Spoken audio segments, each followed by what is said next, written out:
Welcome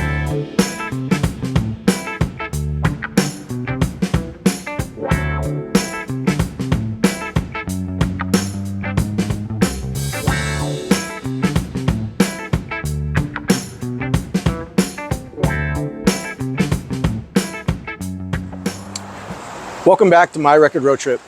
I'm excited because today we're in Yuba City, California, my hometown, and we're going to start the Yuba City trilogy. And today we're going to talk with Bert at Sound Attitude. He's going to give us a tour, and hopefully we're going to pick up some new music. So let's go check it out. We'll do whatever you normally do. Yeah. Just when you're ready, let me know. In this location for 8 years. We've been in business for 30 years, and I'm not a native of this area, so I sort of turned it on its head, I believe, because they weren't ready for me. They didn't know. And we used to be a major smoke shop, and but now there's 80 of those here. So if you see something out on that little table, it's free. Or if you see something in this corner, it's free. And we give away everything under the sun. It's not just music, it's shoes, clothes, radios, weed, everything. And so right here is movies and TV shows. That's show tunes over there, and pop from the 40s on up, or even the 30s on up. Country, western, folk, Americana. This is dollar random stuff over here. Jazz and blues here. Soul, rap, hip hop, R&B, disco. International world beat here. Punk rock here. Yeah, over there, 50s, early 60s, pop and rock. New arrivals. This is classical, which is kind of a shame because we used to have a classical section, but people are so dumbed down nowadays they don't appreciate classical. That's too bad. So it's down to a tub.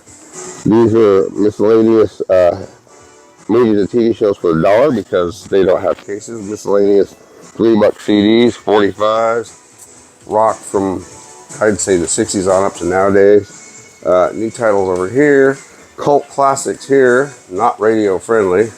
This is new old stock. Here's what I have to explain that.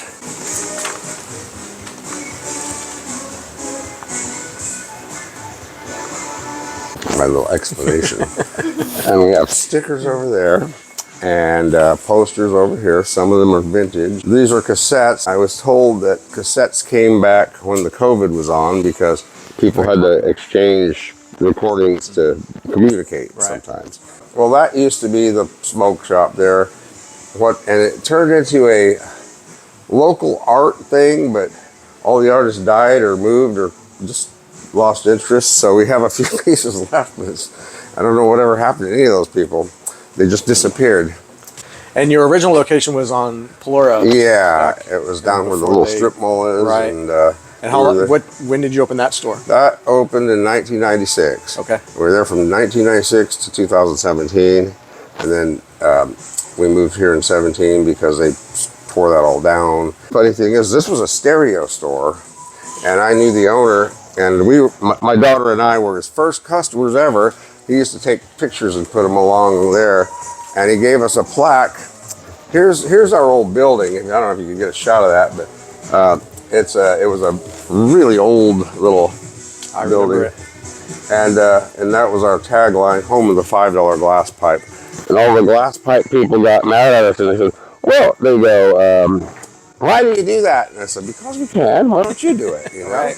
And then we used to have a lot of clothing. We're just down to t-shirts now. We had wraps and women's clothing and stuff. And then over the years, we just kind of, shrunk a bit so that we could keep going. And I used to have employees. I would come in. Well, I had 3 days off a week, and I could do anything I wanted. And then, boom, it hit the fan. Right. So I had to fire everybody and come back to work. And now I have Sundays off. When something important happens, I just put a sign on the door and say, we'll be back. My sign out there explains it so they can't get angry. It says, open till closed, closed till open. And that means if nobody shows up, I'm leaving. Right. But if you're here till midnight, we'll stay and have a cocktail or whatever you want to do. For 10 years, we had free all ages concerts in our little yard. And there's a little story about it in the newspaper. And when I first moved up here, I put on punk rock shows in Marysville in those old movie theaters. Yeah. And then I had Friday night films, cult classic movies. And most of the attendees were from out of the area because we used to advertise on the radio. And then I wrote a column for this little defunct music paper that used to be here. And I wrote, oh, welcome to Whateverville. You people all complain about having nothing to do. I put on music, I put on movies. Who shows up? The out-of-towners. Right. So I'm done. Well, that's too bad. That's too bad because we tried to get a scene going. And see, I worked at the underground for a while. And I remember that story. and they were mean to me when I started. They came and looked around all like that and telling me that, you do realize we're the only game in town, don't you? And I go, I don't know what that means, but sure, whatever you say. That's too bad. And they were mean. And then the other guy, you'll be damn lucky if you last a year or two. Well, they've been gone 15 years, right. And we're in our 30th year, so. The first time I talked to you, you had talked about doing something in TV before you got into this. Yeah, I was a horror show host in the vein of Elvira, right. Mistress of the Dark. I was Macabro. Everything was in 3D, but nothing was in 3D. I've heard of you. That was my gimmick. Yeah, you were a big deal. We had a female sidekick, and people, and we'd do little skits and then present the movies or the shows. When the guy, what's his name, Spinguli, people came out and said, oh, you're back on TV. And I said, do not get me mixed up with him. No, he's all AI. We did everything on the cheap, Our budget was usually, I don't know, about $50 a week. I did an odd radio show that was called Conceptual Chaos with a Mad Mixer. And you had to curate it back then. You couldn't just go online and go, oh, I want that. I had to collect all this outrageous stuff. And my radio show holds up to this day because it's so unheard of. Right. I mean, the stuff I played was just like, right. Where'd you get that, But now I'm older, so I it's kind of just do hobbies now, you know, and play with the grandkids and goof off, goofing around and going to concerts, having lunch with my girlfriend. That's right. I am ready in a year or two to sell it to somebody younger so they can play it forward and I can go play. My only beef about the thing is having to show up every day. I like the interaction. We get the full spectrum of humanity in here. I'm welcoming to anybody. You can live in a cardboard box and I'll treat you the same way I do somebody wearing a $20,000 suit. If they're idiots, I get rid of them. And I've locked the door on many occasions because of pests. Right. Because some people, if you help them out, like feeding the cat, they come back over and over. And it's like, wait a minute, we got to have something for somebody else. I think that was my sort of key to success was just be right with everyone, And that's about it.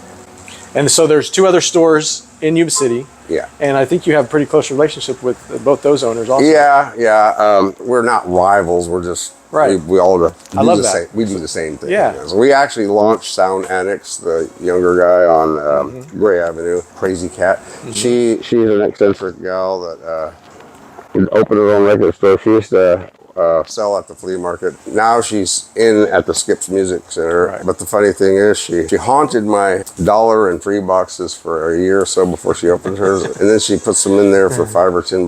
Like, cat, there's a reason they were in the dollar pile. They're not worth any more than $1. I think she gets it now. But so I'm curious, where do you pick up your music from? I have distributors, wholesalers, but also I buy it from collectors and people when their parents or relatives die or lose interest in it. We buy collections from people, and that's why we have to have free stuff because some of it loses commercial appeal. Or you could sell it for $1, but some of the biggest names on the planet are like a box of Elvis, a box of Frank Sinatra, a box of the Beatles, and once the generation moves on, sometimes the coming generation isn't like the other generation's music, and strange things happen, a TV show or a movie or a commercial or a video game uses a piece of music, it brings it back. Yeah. Sometimes it lasts for a while, and sometimes that's it. It's just a bump, And I'm a casual collector. I'm not, I gotta have that.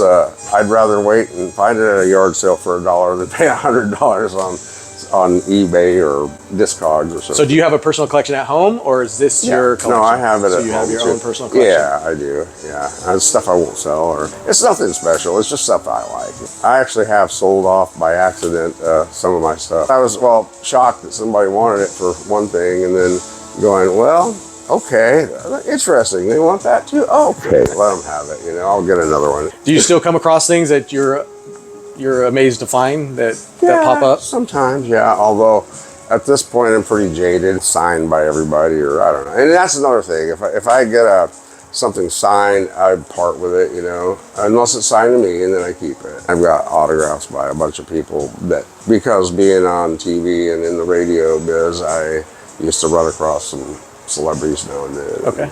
And I've sold some really probably expensive autographs, even though a lot of autographs aren't worth a lot because there's so many, and they have the secretary do it, or they have the auto pen and stamp it on there. Keep on going, as far as I know. So, that's the plan anyway. Well, good. So, I think we need places like this. Well, yeah, especially my younger daughters, they're starting to get into it. Oh, nice. I'm bringing them along. So yeah, that's great. That excites me that we can go somewhere and just spend some time looking at some records. And well, I put it over here. It says that we're a third space before there was a third space. You know how that's a thing now? Right. It's like, well, people have always come here and just hung out or had a drink or, you know, even smoked. And, you know, we don't do the outside stuff here because we don't have room. There's no room, you know. I'd do it across the street if I wouldn't get in trouble by the city, but because Chris was doing it in his parking lot. And they got all pushed out of shape about it, but it's fun to do, you know. Yeah. To see people come out and have something to do, you know. Yeah. For just the small little places, there's no bars that have music anymore or anything like that. That's about it, you know. We just keep on going every day. All right. Well, I appreciate you letting us come in, take a look, and we're going to look around and pick up a few things, I hope. Yeah, that'd be great. I mean, thank you. Dollar randoms. Yeah, look around, and if you have any questions, I'll just be over here goofing. All right, I appreciate it. Thank you. Mm-hmm.